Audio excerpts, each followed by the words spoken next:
Guys, bilang forklift operator dito sa Europe, in demand po yung mga forklift operator dito sa Europe.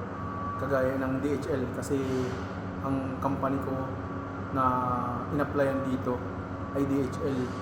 So, nangailangan sila ng mga forklift operator. Napakadaming kailangan nila na forklift operator. So, yun. Ang mga dinadrive ng mga forklift ay B&A, reach truck, tapos yung mga pang-rusbos lang yung nakatayo. Tapos yung dinadrive naman natin ngayon is 5-tonner na counterbalance. So in demand po ang forklift operator sa Europe, lalo na pag sa UK. Kung sa UK nga lang pwede rin mag-apply doon kasi malapit lang yung dito.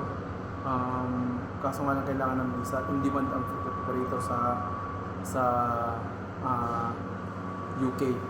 Napakalaki pa ng sahod ng forklift operator. Kaya doon po sa mga gustong mag-abroad ng forklift operator, pwede po kayo mag-apply dito sa Europe kasi in demand po ang forklift operator. So God bless po sa inyo.